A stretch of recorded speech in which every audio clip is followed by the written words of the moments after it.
Hello everyone, another session of Lions Den Sports Podcast. Very pleased to be joined by Lucas Ballingall again. Take two. Take two. Lucas, apologies, but No it's worries. great to have you in again, man. Yeah, it's all good. Good to be back, mate. Good to be back. Good to be back. Good to have you on. What's been going on, man? Obviously, a couple of weeks ago, didn't go to plan, did it? Again, put a bit slimmer again from mate, you last put on time. weight. I look big, don't I? No, mate, it's going well. Like now, we're just over 2 weeks out now from fight. Feeling great. I feel amazing, mate. My weight's great. Just last week of hard training, then taper down, and then it's go time. Amazing, man. Just to tell people a little bit about you, so you don't know. So you're 25 fights. 17 fights. 17 fights, yeah. 17 fights in, sorry, you're 25, yeah. That was it. 25 years old. So that's quite a lot of fights at such a young age, man. What age did you sort of turn pro? I turned pro at 18. As soon as I turned 18, I turned over, mate. Like, I was quite young, but it was the right time for me. I wasn't made for the amateur game. So, I had one senior fight in the amateurs, and then, I turned over at 18. What was the biggest differences you saw? Why was it that you wanted to turn pro so early? What was your skills that sort of made you There's a few things. Like, the thing is, like, my father, now my trainer and manager, has always been involved in pro boxing. Yeah. So I was training with the pro boxers. So the plan was always to turn pro.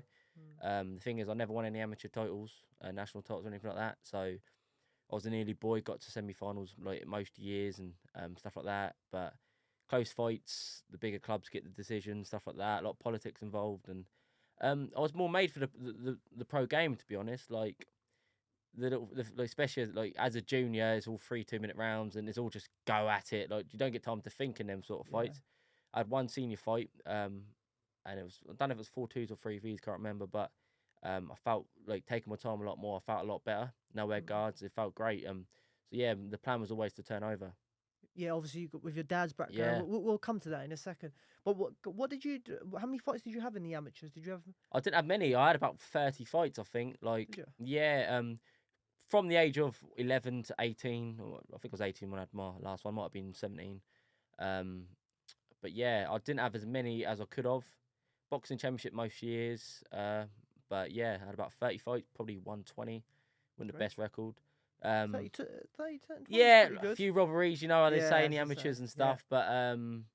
But mate, it's all learning, isn't it? It's all learning in the amateurs. So so did you compete in any national finals? You said that you were nearly guy. Did you get to finals? No, I got to semi-finals most years, and like I said, like it's just 3 rounds. You just go at it. No, you don't really use your brain a lot. Well, I didn't anyway. Like as soon as the bell went, I just went at it, and every loss I had could have gone either way in the amateurs. Like most people's, like most of the fights are close, and all my losses in the amateurs was close fights. Yeah. So I was a nearly born amateurs. Never won anything. Who did you box for as an amateur? I boxed for most clubs in Portsmouth. Did you? So had my first 5 fights with Moneyfields, with Ted Harris. I've had like 5-on-4 with him, and then I went to Stacey Club. Had like another 6 or 7. Was that with Bob at Stacey? Bob Taylor, yeah. Other coaches as well. There's a few there, but then from that I went to Heart Portsmouth. Did you box at Heart Portsmouth? I boxed Heart Portsmouth. I don't remember seeing you there. Oh yeah. I guess you're a few years younger than me, so they've done like junior and senior sessions, didn't they? So probably I boxed. Me and Mikey joined Heart Portsmouth. I remember Mikey. Yeah. Mikey obviously gave us tough sparring back then. Yeah. So I was at Heart Portsmouth, boxing a couple championships with Heart Portsmouth. Boxed up. Do you remember the Network Rail? Was that at the Ameteur show? I boxed on that. Did you box on that? Your brother boxed on that as well, right? No, he was a spare. Oh, it was a spare. There was 2 spares on there, yeah. I remember seeing a photo of those 2. I think your brother was trying to call out Amir Khan. I don't know. I can't remember. And there's a picture from Picture so we all got a picture with him because that was a good event. That was. I think there was 8 of us who went up there. Yeah. 6 of us who was fighting. Great. And we all had good opponents, good opposition. I fought a lad called Scott Rankin, and at the time Scott Rankin was at 18-0. Wow, as a junior as well. As a junior, yeah. He's 3-time national champion at the time.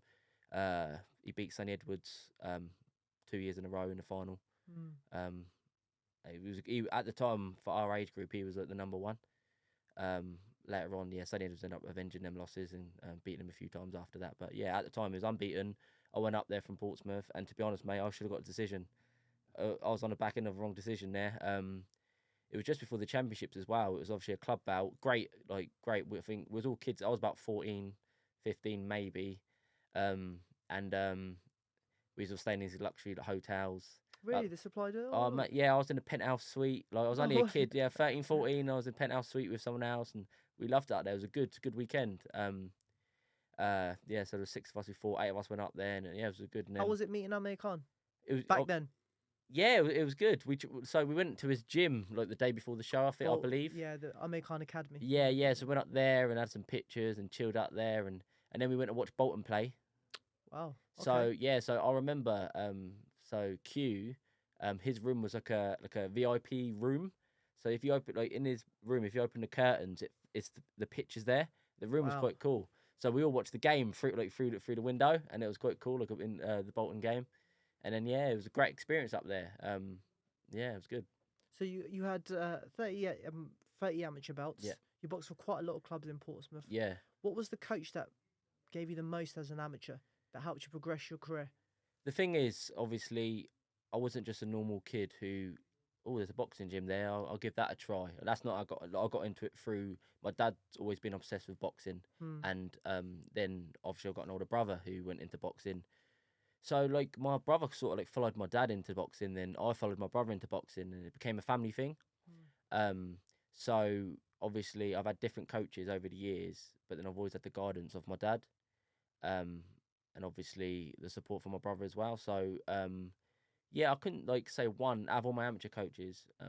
Obviously, I started boxing up at Guildford properly, because I never was into boxing. I was into dancing. I used to go dancing and stuff. So, my brother was always going to be the boxer. I went dancing and stuff. What type of dancing break did you dancing, do? Street dancing. Yeah. So, you any good in those? I'm not bad in the club. But on a dance floor, I'm not too bad. But, So, I just used to sit and watch him train, and then eventually I joined in. Like the coaches up at Guildford, told me to join in, and I took to it quite naturally. So I was about 10 at the time. I had a few gym bouts and stuff, and then I went to Moneyfields, and that's when I got carded and boxed there. And obviously, I started off with Ted Harris, and he put a lot into us kids. All the extra sessions like sprints and stuff, and he's done very good coach for us when I started off. And then we just moved about from there.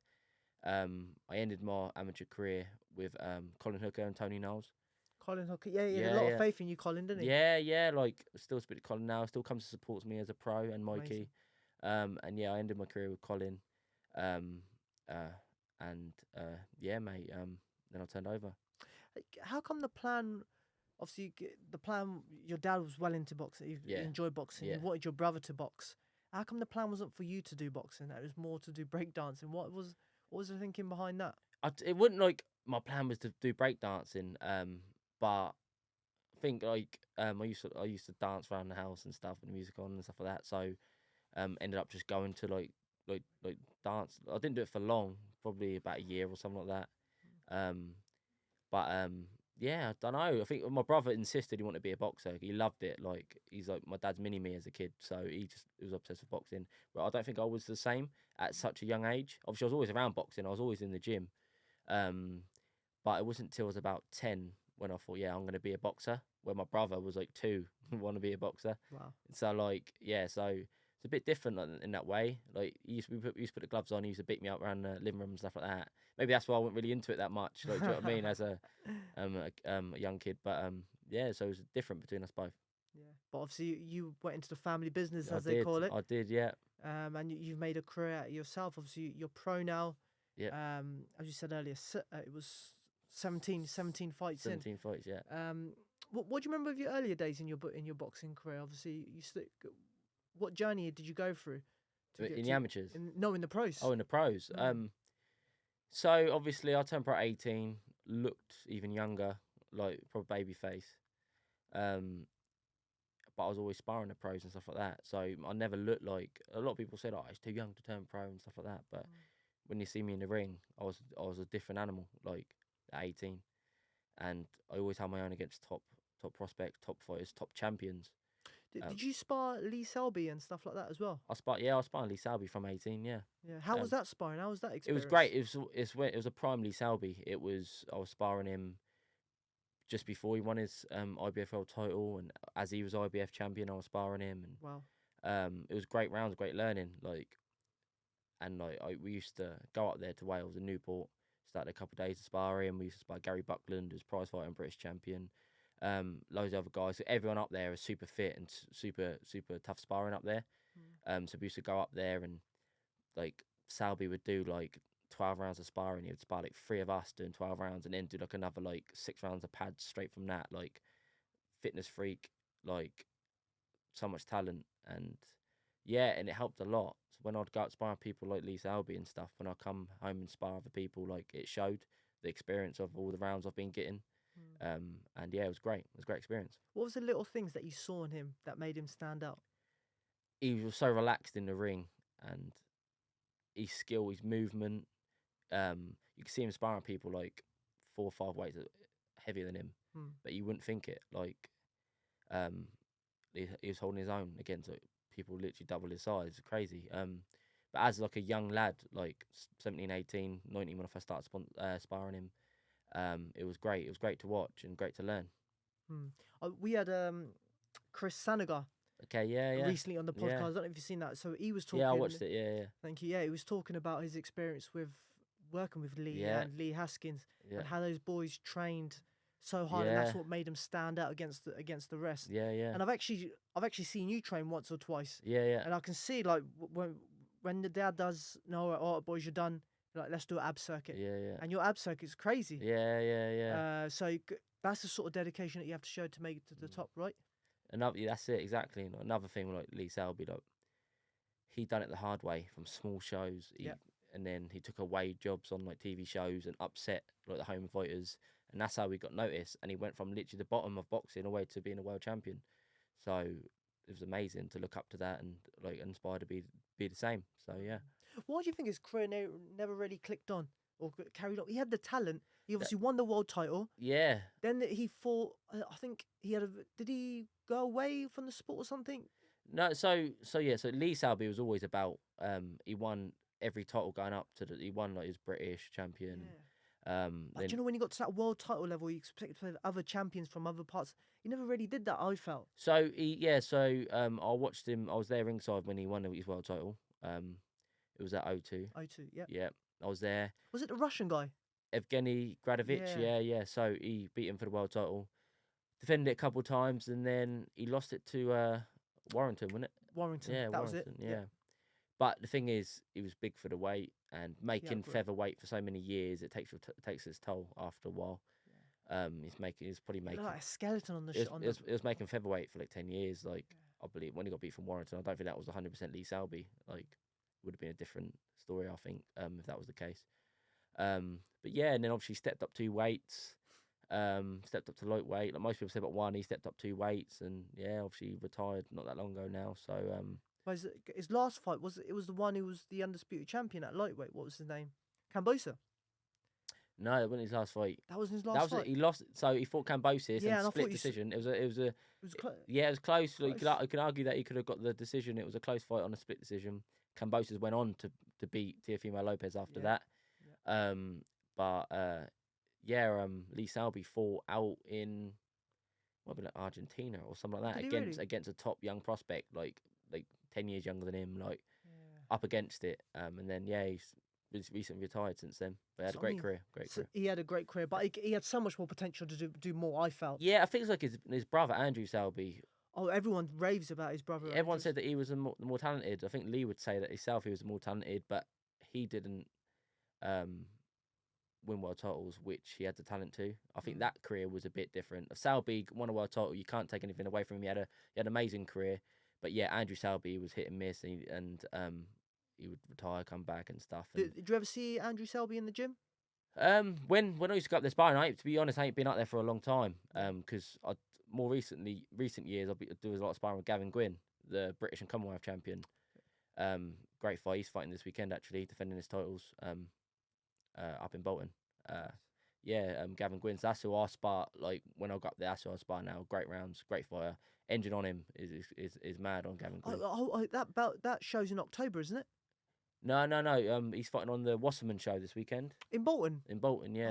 Okay. They got another show in Bolton, Abdul Khan, Amir Khan's cousin, actually. Okay. I think he's fighting 7th of November, of October. I thought he's on that show as well. Oh, nah. No, it must be different. Yeah. This is Channel 5 show, Wasserman. Oh. Yeah, so he just signed with them, so. Yeah, boxing in Bolton seems to be booming at the moment. Yeah. They seem to have a lot of talent up there. Yeah. But yeah, it's obviously he's from Wales, but he's going up there to fight. Who's he fighting? He's fighting another Welsh fighter, actually. Two Welsh fighters are fighting up there, so for the British Commonwealth lightweight titles. Fit lads, those Welsh guys. Yeah, it's gonna be a good fight. But yeah, I'll back Gavin Gwynn. Yeah. He's giving you tough sparring as well. Oh yeah, over the years, great sparring. I ain't sparring for a while, to be fair. I would have liked to get some sparring for this fight, but obviously the dates didn't match up. Because he's fighting this weekend now. But yeah, so yeah, it was always good to go out there sparring. And yeah, my fight's in 2 weeks' time. Yeah, man, we're gonna come on to your fight because it's really interesting to hear about your fight. But I just want to talk about your pro journey. Obviously, we touched on it a little bit earlier. You turned pro when you were 18. How was it? How was it selling tickets? How was that process for you? And learning on the. Did you do a lot of fights in Portsmouth? Or I've been about, to be honest. Obviously, it's learning on the job. It is. That's what you get, like tough away fighters. And all learning, selling tickets gets harder. More fights you have, selling tickets and stuff, and it gets hard. A lot of people quit because of the tickets. So, some good fighters quit because of the tickets, of course. So yeah, the people who don't know, like unless you're signed with a big promoter, you have to sell tickets to fight. And from my beginning of my career, I've never been signed with a big promoter, so I've always had to do it the hard way and sell tickets to fight. You do that, build up your record, and then that's when you get the opportunities and stuff. So yeah, I've fought in Portsmouth, my first 4 fights, and then I fought in London about 4 or 5 times. I fought in Belfast. Since then, I fought in Sheffield. I fought in Belarus, or Russia. So yeah, I've been about, and my next fight is in London again. So. In the York Hall main event. York Hall, man. How's preparation been going for your fight, man? Going great. I'm in amazing condition now. 2 weeks out, just got a week left of sparring, and then then it's tapering down. But it's been good. I've had a lot of notice for this, and that's one thing with me. I've always just wanted to fight with notice. Give me notice, so I can do everything properly, and be 100% in the ring. I've had a lot of notice for this fight. So I'm 100% ready. I'm going to go in there and do the job. Yeah. Went out to Texas with my brother. I was training out there in the heat. Got some round sparring out there. Heard you were very good out there from some sources. Yeah, it was good. Great experience. It was a great experience out there. Come back really fit already. Carried on sparring, carried on training. And yeah, 2 weeks out, I can't complain. I feel great. How was it adjusting to the heat and stuff over there? Yeah, it's a big difference to Portsmouth, definitely. But it made the sparring harder? Yeah. I didn't do many rounds out there, but the heat in the gyms is like a few rounds is equivalent to doing 10 over here. Is it really? It's crazy, the heat, with a head guard on. Do you know what I mean? You don't want to be wearing a head guard, but obviously you have to, so... but it was a great experience, and it was good. So the sparring, all the training out there. It was a mini little training camp out there for me. Yeah. Obviously I was out there pure business. Obviously my brother's fight, and come back just pushing on for the 30th. Yeah, man. And you've had a bit of chop and change. You've had quite a lot in your career, I think. A lot of people have pulled out and moved on, which we'll touch base on. Yeah. But you originally had the English champion, who you got to fight? Billy Ellington. Billy Ellington, that was it. And obviously Billy's pulled out. He's going for bigger and better things, maybe. Yeah. But you got Boy Jones Jr. Yeah. Someone who was actually signed with Frank Warren. He started like we're same age, so. Oh, so okay. Yeah, he's 25 in a year. Yeah, so I remember him getting built up on the Frank Warren shows. Yeah.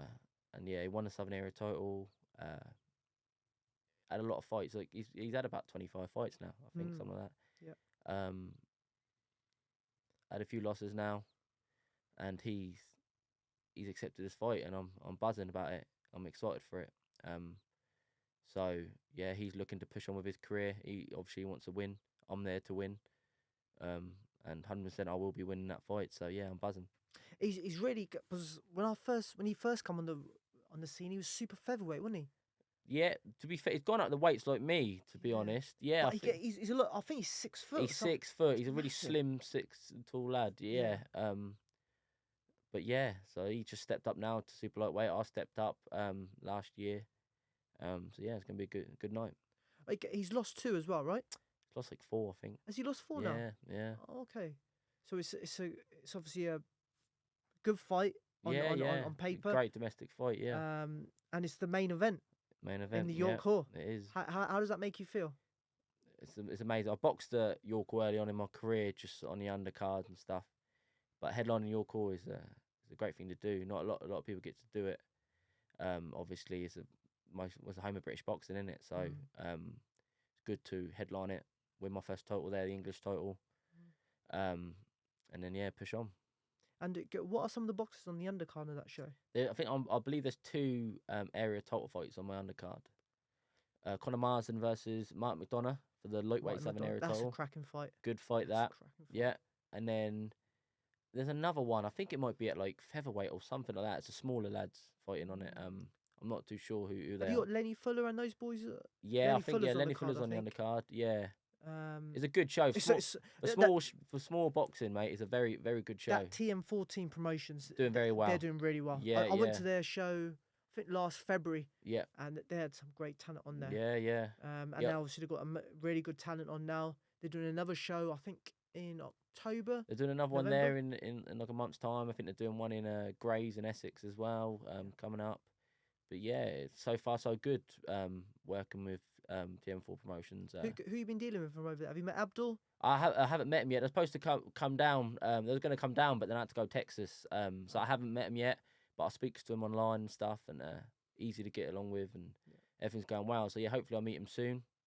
And then everything's going well. And how's the ticket sales coming on for that? It's going good. Still tickets left. For people who wants to jump on board. I've got a coach going up there. So just give me a message. Amazing. Man. Yeah, I'm sure you'll definitely forward that out. Support a local. Yeah, boy. Listen, I'm having a lot of people's going up there, but you can never have too many. So I just want as many Pompey boys, Pompey people, Pompey support, and everyone else really to be out there making noise on the 30th. So I've been there where you got people behind you, and it really pushes you on, don't it? Yeah. How does it feel for you when you've got people behind you cheering your name and you're in a tough, grueling fight? Hey, does that cheer you on, or how does it make you feel? Well, they say that like the support, it could push you on. Like, listen, it's a big night for me. It's the biggest night of my career so far. So I just want everyone there to support me and enjoy the experience with me and celebrate with me as well. So because I'm 100% going to win this fight. So I'm just buzzing for it. Yeah, man. Are you someone who just because I just want to touch base on that? Are you someone who uses the crowd to push you up, or do you ignore the crowd when you're in the fight? It depends really. Like obviously most of my fights have been completely one-sided, to be honest. So like, and obviously I've got the 2 defeats on my record. One of them for the English title last year didn't have a massive support up there because I think lockdown was just ending. It was an outdoor show. It was on like a Friday night up in Sheffield. So I didn't have too many people up there, but for the small amount of people who was there, that's making noise. And I went forward for 10 rounds and I had a good work rate, and it did push me. Then my other fight was behind closed doors in Belarus. So yeah, it's hard to say really. But obviously you can't, like, support will help you a little bit more. So no, but the only reason I say is because I've read a lot about it, and recently it said elite athletes, the top athletes, they can cut all that noise out. Yeah, and they cut all that noise out. Listen, at the end of the day, it's just you and your opponent in the ring, innit? Exactly. So like, it's not gonna change anything. Like if it's like behind closed doors or a packed crowd, I'm gonna win no matter what. You see some fighters who had bad performances behind closed doors and stuff, and blamed it on they didn't have the support, because they're not used to. They're used to their fans like pushing them on and stuff like that.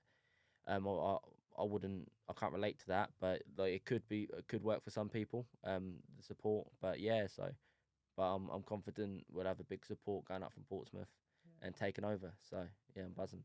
Amazing, man. And I just want to touch base on it. Obviously, you mentioned your 2 losses that you had previously. And one was over in Belarus. Yep. You went over there. I know a little bit about it. You fought in a mall, was it? Yeah, it was In a mall, so it's kind of shopping mall. Yeah. How did that come about, man? Why did you go all the way to Belarus and take a fight over there? So lockdown struck. Like I said before, I wouldn't sign with a big promoter or anything. So if you wouldn't sign with a promoter and you wouldn't fight on TV, then you wouldn't fight him, basically, in England. So yeah, got a phone call, got offered to go out to fight there. Build Russia versus England. That's what the shows were. Apparently a lot of British fighters was turning it down. I said I'll take it. Let's do it. I mean, in lockdown, I'm a fighter and I just want to fight. So could you not get any fights down here? Was no one got any show? Because there was still shows going on. The only shows that was going on was TV shows. Yeah. And obviously, I wasn't signed with anyone. So I would, if anyone did give me a shot, it would have been in the away corner, which I'd be happy to take. But at the time, I was 15-0. Nobody wanted to touch me, to be honest. So yeah, so I just couldn't get the opportunities. So we took the fight out there. Went out there, just three of us went out there. And who went out with you? Me, my dad, and another trainer. Us three went out there, and it was an experience. Do you know what I mean? Like, I went in there against a heavy-handed opponent, outboxed him, but I just didn't get the decision. And it is what it is. You expect it, traveling to someone's backyard, especially a different country. And I didn't get a decision. I thought I won. A lot of people did think I won the fight, but yeah, when it goes to decision, it's very hard to get the nod when you're in someone's backyard. What was your tactics going into the fight? Was it try and box him? The thing is, like, I'm confident in my ability, and I had a look at this lad. I thought, right, okay, he's had like 6 fights, 5 wins, knocked them all 5 of them out. So I was like, okay, he's a heavy-handed lad. I'm a better boxer than him. That simple as that. So I went in there, and I outboxed the lad. He was a heavy-handed lad, and he was pushing the whole time. But I was just the better boxer in there, and I was winning the rounds through being a better boxer. He was probably more busy because he was on the front foot, but I was outboxing him. And that game plan didn't go to plan, and I lost on points. Scorecards were wide. Was it really? So wide. Like, listen, if they give it to him by a round or 2, then he's like, all right, then I'm in his backyard, blah blah blah. But the scorecards were ridiculous, mate. Honestly. So the only way he's going to win out there was by knockout. Well, what did you learn from being out there? What did you learn about yourself being a fighter? About going over there and taking a fight in a different country? What did it teach you? Got a big set of balls. Okay. Yeah. Listen, I know I can fight. I know I can box. Yeah. And I went over there out of my comfort zone and fought someone in his backyard in a different country. Loads of people didn't even speak English, and I outboxed the guy. And I showed he was heavy-handed, and I showed that I've got a good chin. And I showed that even though he was pressing me, I could still box. I can still outbox him, and that's what I believed I did. But didn't get the nod, and it is what it is. I came home. I was obviously my first defeat. I was gutted, but I'm very mentally strong. Just took it as a learning curve. From that loss, the phone started ringing. Do you know what I mean? So I took it as a blessing in disguise. So, lockdown was still about. Obviously, I wanted to fight again, but at this point, it was like, wow, I'm getting big. Like, the thing is, I gauge it off my brother. He's a welterweight, and you're bigger than him, right? You're taller than him. I'm a little bit taller than him, and yeah, when I'm out of camp and stuff, like a lot of people think I'm a lot bigger than him, really. And I gauge it off. He just boxed in a world title eliminator at welterweight. Do you know what I mean? Top of the sport at welterweight. Against one of the best in the world. Exactly, against one of the best in the world. So I gauge, like, we gauge it for that. Like, I was fighting I got offered a fight at lightweight for the English title, and everyone looked as a team was like, you're not a lightweight anymore. Who was that? Your nutritionist? Was it a coach? The whole team. This was before I really had a nutrition on board, honestly. And this is how I really got a nutritionist on board. Shout out to Jack Coke. Shout out Jack Coke. Yeah. Good mate of mine now. But so yeah. So listen, I'm a fighter, like I said. I was like, everyone's like, oh, we don't know if you can make lightweight anymore. I was like, well, I'm not gonna know unless I try, are we? So got Jack Coke on board. Done loads of testing, everything. was like, wow, you'll be able to make it, but it's gonna be a tight one, mate. What were you walking around at, if you don't mind me asking? Walking around, it depends. Like, listen, like the thing is, I always have abs. I always have abs. Really? Yeah, I'll have a chubby face, but I always have abs. So I'm never out of shape. It's the dance, mate. That did it for you. The thing is, I always train, so I'm Yeah. always reasonably fit. I'm a full-time athlete, so I train all the time. But I Good. love my food. So I eat well, and when I'm at camp, I look quite big, but I've still got abs. I'm still in shape. I'm just naturally quite big. So yeah, I'll have quite a bit of weight to get off. Especially when I've got no fight news or no hint of a fight news at all. I might be walking around a bit heavier. But obviously I know my body and I know how much weight I can get off because I've been boxing all my life. So and I've been pro for 7 years now. So and I've never struggled to make weight before. The first hint of ever struggling to make weight was out in Belarus. Oh, really? I made weight all right. No crazy stories of how much I cut loads of weight, but obviously I was abroad, not used to all the food. Obviously, no home comforts. When you're making weight, it's good to know what foods you can have and so. But I was abroad with loads of foreign food, and it was just a bit uneasy for me. But yeah, I made weight fine. But that wasn't even at lightweight limit. That was at like 9-12 or something like that. That fight. So like it was like 2 or 3 pound heavier than the lightweight limit. But I made the weight, and yeah, obviously I boxed. But then when we come back, will I be able to make 9-9 again? But yeah, we accepted the fight because I'm a fighter. That's what I do. So I accepted the fight. Got Jack Coke on board. Done all the testing. He was like, "Yeah, you'll be able to do it, mate. But it's gonna be a tough ask." So well, let's do it. So I trained like an animal. Got in the best shape I could possibly be in. But even that, the results showed I was too big for all the testing showed I was still too big for the weight. I shouldn't be boxing at weight, but I made the weight because I'm a professional. And that's what I do. So I made weight, and I fought for the English title at a weight I shouldn't have been boxing at. And I just want to talk, how did you feel going into that fight? I didn't feel 100% at all. To be honest, I could tell from the first bow. That's where I really could tell.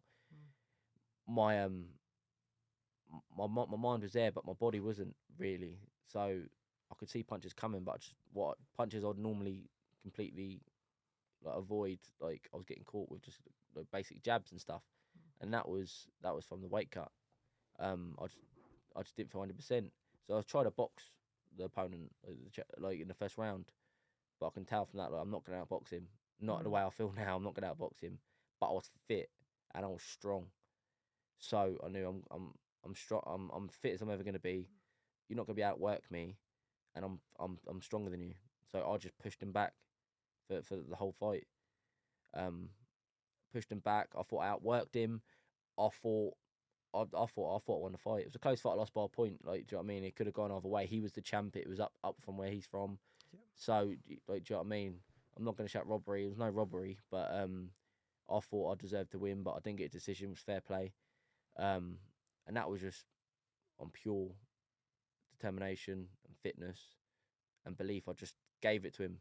My first 10 round fight that was, and wow. You would have thought I've had 5, 6, 10 round fight. It was this 5th or 6th. I think it was my first. You would have thought it was the other way around. But yeah, I didn't get a decision. It was in his. Was it in his hometown over in Sheffield? No, it wasn't in his hometown. But he was the champion, wasn't he? He was the champion. Yeah, he's from like Derby. Like it wasn't too far from where he was from. Like compared to me, our end of the country. But he was the champ. Yeah, and yeah, he won a very very close fight. And that showed you that you struggled to make the weight.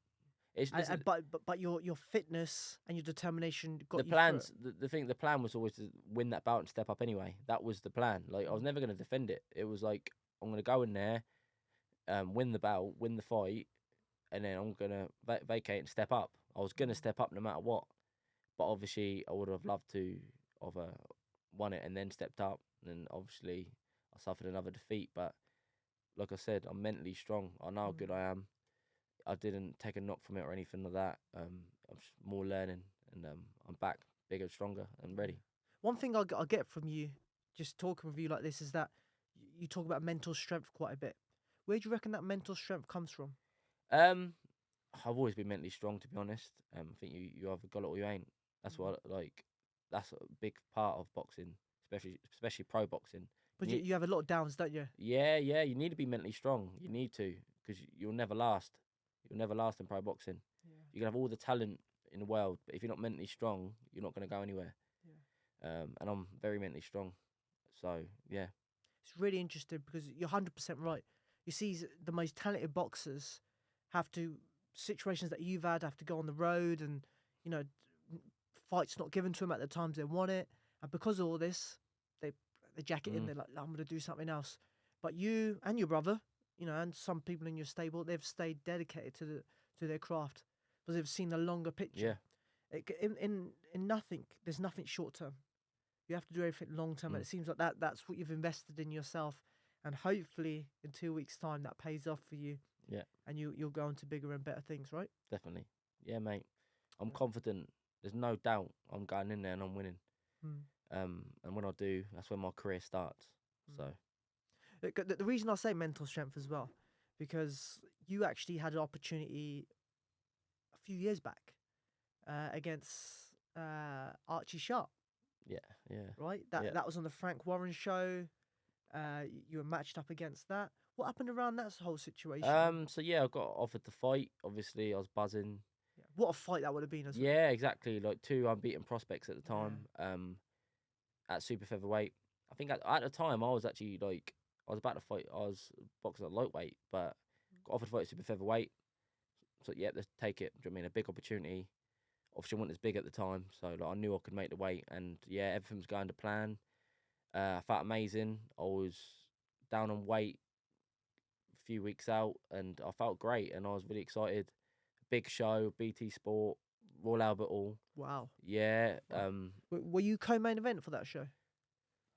I can't remember, to be honest. There's a few title fights. I know Daniel Dubois was on it. I think Nicola Adams might have been on it. So wow, I can see it. Liam Williams. It was a good show. Oh, a card. Wow. Royal Albert Hall, I think it was the first show they've had there in years. So it was a stacked card, and obviously it was for the WBO European title, and that was my chance. And yeah, everything was going well. And then we had the press conference at Royal Albert Hall. Everything went well. Yeah.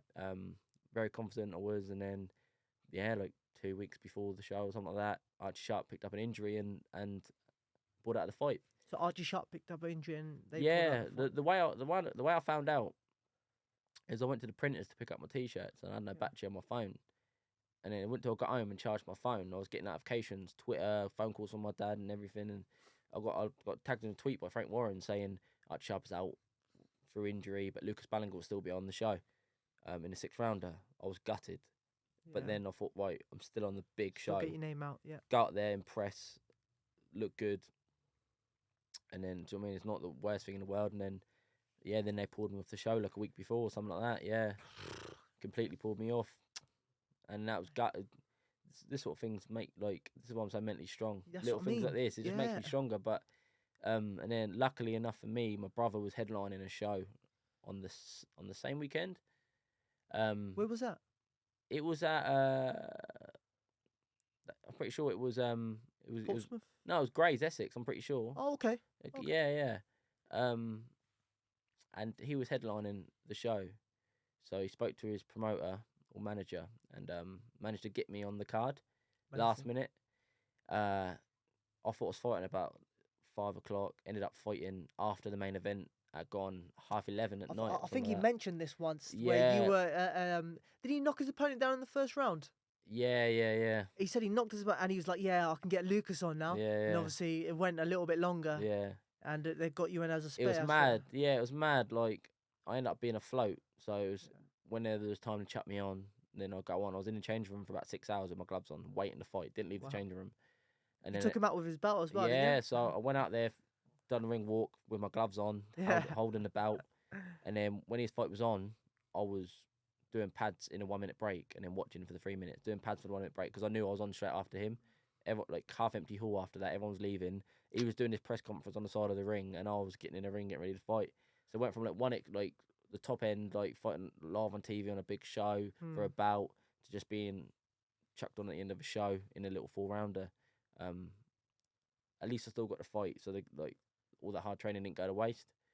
But yeah, and then yeah, it's just crazy that you've put so much work into this short period for this one event. Obviously, it gets pulled. Fair enough, injuries and stuff happen. yeah. But then for them not just pull you off the car, not tell you, it's quite a ruthless.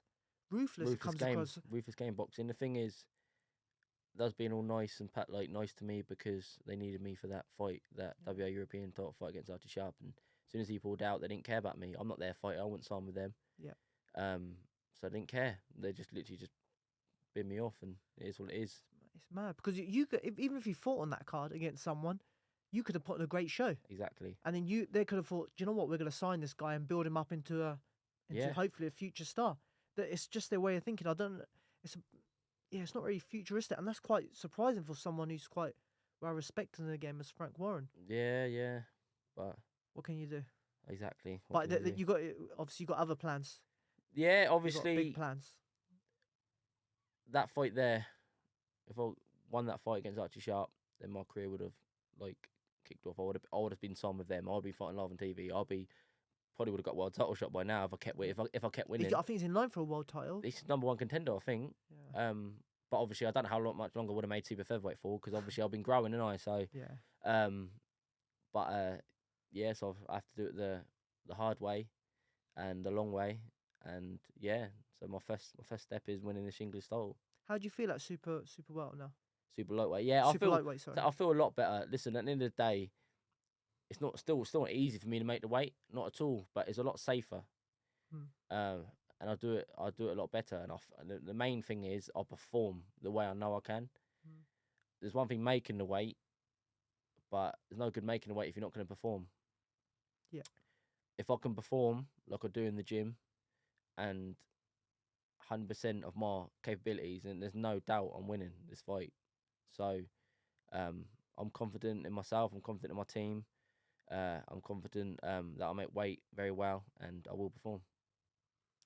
That's the sort of belief that you do need going in. So, what does it mean to have your dad in your corner with you? How much is a big inspiration does he provide you? It's great. He's an amazing trainer. He's quite underestimated as well, isn't he? Yeah. The thing is, we got quite a small team, and we're all starting off in our careers, and no one's got titles other than Mikey. Mikey was the #1 man. Yep. And it wasn't until Mikey started performing till we got the recognition. Some people are giving him recognition now for what he's done with Mikey, because he's a big part of Mikey's career. And Mikey wouldn't have got to the top level he's been at and is at without my dad's support. And people are starting to realise that. But the thing is, he hasn't got the cream of the crop fighters given to him.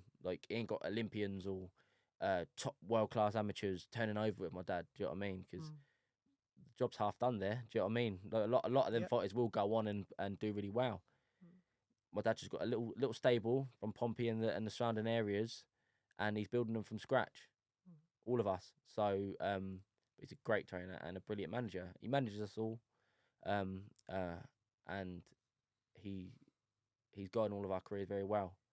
And I'd be with my dad till I retire. So, has he ever suggested to you, maybe you should go somewhere else to try and improve your career? Or has he always been like? Or the thing is, the only it's the promoters. Do you know what I mean? You need to be signed with a big promoter. So I don't need to change anyone, unless I get offered a big TV contract. But then obviously I can still be managed by my dad. It's the promoter. It's the promoter contract. It's completely different. Yeah. These big fights. If I went on and that fight happened with Archie Sharp and I won that, I would have still been managed by my dad. I'd just been promoted by BT Sport and Frank Warren. But so no, I don't need to. My team is very good, and he ain't put a step wrong in my career. I've lost 2 fights, but it's nothing down to my dad. And what he's done for me, he's got me loads of opportunities. He's a great manager, brilliant trainer, but and a manager as well. He gets me the opportunities. I've had loads of opportunities.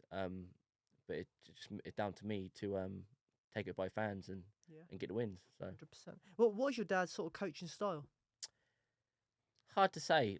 He's passionate about boxing, and he knows what he's talking about. So many different corners as well and stuff, isn't he? He's been around boxing he's obsessed with it. He's been around boxing for years and years and years. He's been in the corners, helping up in world title fights all around the world. He's been European title fights in Italy. He's been in WBC world title fights in Japan. Like, people don't realise this. He knows what he's talking about. He's been about for a long time, and very experienced. And now he's got his own fighters. He's teaching us and showing us and guiding us. It's a matter of time before he gets more bouts under his name. And obviously he's got a few area titles to his name of fighters he's trained and managed. And obviously Mikey's won multiple international titles with my dad, but not managed by my dad. I'm managed by my dad, and I'm gonna win an English title. So that would be amazing. Yeah, that'd be amazing. And how about your brother? You mentioned your brother. How does it feel to have your brother in your corner and have that inspiration and stuff to look up to? Always great. Like, obviously, he's my big brother, and we've been involved with boxing all our lives together. And I've watched him from his debut all the way up to fighting for a world title eliminator in America. So he's already the highest, like, accomplished boxer ever to come from Portsmouth already, and he's in his prime. Yeah. He bypassed Oki. Tony Oki's great fighter, done a lot for the town, and I've known Tony all my life, and he's always supported us. But Mikey's bypassed Tony now, and it's great. It's great to see, and he's still in his prime. So after that that defeat he had out in Texas, he'll just come back stronger, and he'll just keep doing what he does, and hopefully another big fight next for him, because that's what he deserves. He's at that level now. No, don't want to be stepping backwards. So hopefully we'll see what next for him. So yeah, it's great. Obviously we train alongside each other. Is it that friendly rivalry to push each other on? And yeah, of course, yeah. Like, especially, like, we sparred hundreds of rounds together over the years, and have you figured out his style? I don't think anyone could ever figure out his style. Like, to be honest with you, obviously I've probably sparred more rounds with my brother than anyone on this planet, and a lot of time I just have to, when I got a bit of weight on him, I just have to try and bully him back. That's all I can do, really. But it's great experience. Like, sparring someone like my brother, it can frustrate a lot of people, and he makes people frustrated, and he makes them miss even more because they're frustrated, and he makes them look silly, and a lot of people he fights, they're scared to throw a punch because they don't want to look silly, like missing, because that's what he does. It makes him miss and comes from weird angles and exactly. He puts people, like, on edge. They don't want to throw a punch because they don't want to look silly. And he wins all these fights, and that's how he does it. And but with me, I've done sparred so many rounds with him now. Like, obviously, it's just another. I mean, don't frustrate me. And I'll take that for when I fight other people who's awkward. Do you know what I mean? Like, they're not gonna get to me. I'm not gonna get angry. Do you know what I mean? Someone makes me miss, I'm not just gonna strop and start throwing windmills and get angry. I'll just reset and go again. And yeah, it's all learning. It's great, and yeah, feel good. I'm glad you used that experience, because that's, some people don't do that. You've gained that experience and used it in your fights. So when you do get frustrated, do you know what? I'm gonna stay calm. I'm gonna try a different form of attack and see that works. So that's a great way of doing it, man. And how was the experience out in Las Vegas? No, it wasn't Vegas. It was Texas. Sorry, you went Texas. How was the experience? How did Mikey look in his fight leading up to it? Listen, like, my brother's very confident, just like me. Very confident.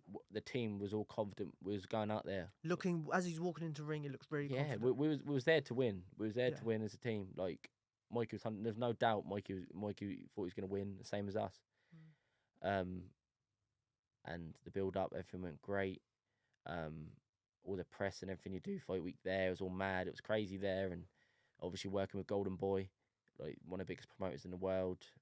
Mikey was signed a Matchroom, so we had the Matchroom representatives there as well, and it was a great experience. It was great, like, just being part of it, like, a little bit, just in the background. It was great to see, and obviously, the result didn't go our way, but Mikey proved he belonged at that level, and he took Virgil Tees, who's a future superstar, like, absolute monster. Like, he took him further than anyone else ever did.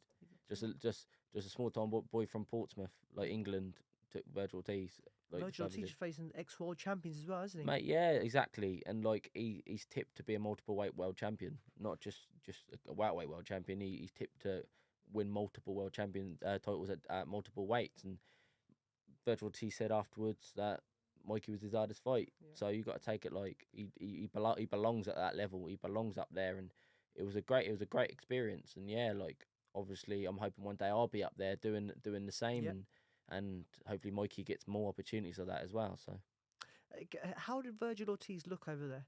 Because obviously he had trouble making a weight before. Did you have any signs of that before? Did he make the weight okay? And how was his aura over there? Listen, he clearly made weight all right because he put on a performance, didn't he? But yeah, obviously there was a lot of speculation whether he can make weight okay, and we don't know what happens behind closed doors because obviously he'd probably done all his weight cut in his own gym or something like that. Did he look quite big though? Did he look bigger than Mikey? Or was it quite similar? Not on the scales or anything like that. No, do you know what I mean? He definitely cut a lot of weight. Like he definitely cut. Obviously on the day he's refueled. He's obviously a different animal on the day after he refueled and stuff, like most fighters. But yeah, we didn't see him around a lot, to be honest, until obviously fight day. He done a press conference and the weigh-in and stuff, but that's for like half hour, like each day or something like that. Like we went around him all the time. But obviously he is back at welterweight, and he at the moment he's here to stay. So. And he's only 23 as well, right? Yeah. So you're right. What you said, he is a future star of the sport. It will definitely go. It will definitely go up in weight. It will definitely go up in weight. Whether he stays at welterweight. The thing is, that was eliminated for the WA world title against the Lithuanian guy Stanunis or something like that. Stanuas. Oh, okay. That was a WA regular. Yeah, he's got the regular title. And to be honest with you, Mikey, if Mikey would have beat Virgil Ortiz, Mikey would have gone and beat that Stanuis for the WA world title, and Mikey would be world champion. Mikey would have beaten, Mikey would have schooled him, and Virgil Ortiz will go. If that fight happens next, Virgil Ortiz will go and knock him out. So it was like whoever wins that fight will go on and win the WA regular world title if the fight came about. So and then after that, they got huge fights after that. Errol Spence, Crawford, like they're the top boys, but they're not about for much longer. So if it's someone like Ortiz at 23, he can wait about if he wanted to until they disappear and then get a shot. Obviously, win the WA regular, then he could wait about or step up. I think Jamal Charlo's the undisputed at that weight. Obviously, another tough fight, but the thing is, Ortiz got the power to trouble anyone, isn't he? So he's one of the. How was his power? What did Mikey say about his power? Was it different? Listen, he clearly hit really hard, clearly, but it wasn't like he hit Mikey with a headshot and sparked Mikey out. No. He caught Mikey in the hip, and Mikey's right side of his body just went numb, and that's why he went down. And he got up and he just didn't recover. He couldn't put any weight on his right leg. He came back to the corner after the 8th round, and he went out in the 9th round, not being able to feel the right side of his body, and that's the warrior he is. He still went out there in the 9th round with one arm, basically, one arm and one leg. He tried, yeah. He said, "Don't you dare pull me out." He danced around. Virgil Ortiz came straight back out and landed in the exact same spot, and that was all she wrote. Like he got back up, obviously, tough man. But there's no more for any further damage because it was an injury more than anything, really. Like before that, Mikey felt comfortable. Yeah. Like don't get me wrong, he was down on the scorecards. We all knew he was down on the scorecards, but with no doubt we thought he was going to get through the fight. He went in trouble. He was riding most of the shots, and we thought he was going to go distance. But all it takes when you hit that hard, it don't have to be a clean rib shot. It don't have to be a clean headshot. You hit him in the hip and it done damage. So it is what it is. And also, I just want to touch base on when you fight. I noticed you got your daughter's name on your shorts. Yeah. How does that make you feel fighting for your? Is that who you're fighting for now? For your daughter? Of course. When I first turned pro, it was all for me. Yeah. But as soon as I had my daughter, everything's for her now. I want to win loads of titles and earn as much money as I can for my daughter, and that's all it is about now. It gives you that extra motivation. It's as motivation as it is. But yeah, as soon as I had my daughter, everything changed, and I've got to succeed for her. So, yeah, man, and she obviously supports you along the journey as well. Yeah, of course, yeah, she does. She's only 4. She just started school now. Nice. Started school, yeah. She had her first full day today. Her first full day. She's done half days. Had her first full day today. Did you go with her? No, I took her. I took her to she had her first day of school, like her first half day. I took her and stuff, and I've picked her up now. So done that. But she had a first full day today. Yeah, so yeah, it's mad, mate. Time flies. Time flies, huh? Time flies. Yeah, she's only dinky as well. My daughter. She's really small. She don't look like in a school uniform. It don't look right, but yeah, she's beautiful, and yeah, I'm proud of her. Good man. That's amazing. So that's your why. Yeah. That's why you do your boxing definitely. now for. Yeah, definitely, 100%. Great, man. And do you have many backers? Do you have many sponsors to support you along your journey? Yeah, so I used to work full time, as a lot of boxers do. But then when I was like 20, I got offered a sponsorship full time. Amazing. And it was a business called HS Building and Maintenance, and it's 2 partners. And they, like Tommy and Ben, they do so much for me. They allow me to train full time and dedicate my life to boxing. And not a lot of people get that at my stage of my career, at this stage. So I owe them so much for what they've done for me and backing me, and they back Mikey as well, and helped us out so much. And so they're my main sponsor, HS Building and Maintenance. But then obviously I have a strong team, a strong group of sponsors who help me. And I'm blessed who I've got. I've got Develop Tech, who helps me with my medicals, and they've helped me for a few years now. I've got Trent, always repping their hats. Recently just got Empire Tape on board as well. Nice. Empire, and like they're the main boys for the British Box Border Control. All the tape stuff, because it adds up. It's not cheap to be a pro boxer. It's not a cheap job. It's crazy that you have to rely on sponsors to carry on your career. Yeah. It's nothing like football. They give you have football once you boots, turn pro, you're sorted. Yeah, have but shirts, boxing is completely different. But so Empire Tape, they sorting out all my tape and equipment now, and I'm blessed to have them on board, and I'll be fighting in their gloves on fight night as well. Then I have BD Nuclear, who helps me out. Great support as well. Finally Finished Floors, they've just come on board now, helping me out as well. I've got a great re-up CBD. Okay. Yeah, and CBD. Do you like that stuff? Is it? Tell you what, it's helped me a lot. Really? And especially for my sleep. That's the main thing, because my sleep used to be terrible. But since I take CBD on a regular, it does help, and my sleep is so much better now. And I'm waking up less groggy and more ready for the day and alert. And so I swear behind it, it's helped my sleep a lot. I don't know about other stuff, but my sleep, number one, definitely. A lot of people, I swear, by this CBD stuff now, don't they? Yeah, they're big advocates of it. Yeah, I'll tell you what, it's good. Like most sports people in all different types of sports is on CBD now, and it must be working, because at all levels they're on it now. So, but yeah, it's great. And obviously, my 2 gyms, I've got my strength and conditioner, Lee Fitness, and I do all my strength work with him, and he helps me a lot in my career. I'm with him like 2-3 times a week, training with him. And then I've got Base Camp, who does all my boxing training out of. Great facilities there. And yeah, I'm in Base Camp most days as well, doing my boxing with the team. Great facilities down there. Oh yeah, definitely. Lovely facilities for boxing. Yeah, definitely. I've got a great team. I've got a great team and support. Yeah, I don't want to miss anyone out, but I think I've covered. So you got a big team that supports you along your journey. Yeah, and I'm blessed. Like obviously, I've had sponsors over the years who come and go. Who help me, like most people do, but like my current sponsors, I've got a great team, and it helps a little bit more, a little bit extra. I guess people have got that belief in you, and now it's up to you. Can use that as a positive, because if people believe in you, it helps you drive on to say, do you know what, these people believe in me, I can go and do better. I'm gonna go and achieve my goals. Yeah, for sure, mate. Yeah, so I'm buzzing. I'm excited for the 30th. Looking forward to it. And I can't wait, So it's 30th of September. This month, in 2 weeks. York Hall. Yeah. Hook up Lucas Ballingall for tickets. Lucas Ballingall on Instagram, Lucas Ballingall 1. Facebook, Lucas Ballingall. Not active on Twitter, but you can find me on like Ballingall Lucas on Twitter's Twitter. fallen off, innit? Twitter's fallen off. Yeah, to be honest, bit. I've always been an Instagram man, to be honest. I ain't been much of Twitter. Yeah, like just send me a message. I've got a coach going out there, like I said, from Portsmouth. For people who can't make their way out there, to jump on my coach. And yeah, it's going to be a great night, and watch me pick up the English title. I can tell you, I've seen Lucas around the gyms many times. He's one dedicated fighter. So I'm certainly looking forward to it, and hopefully you do get the win. Thank you. And all the best to you, brother. And look forward to seeing you. Guys, thank you very much, everyone. Look forward to the next one. Take care.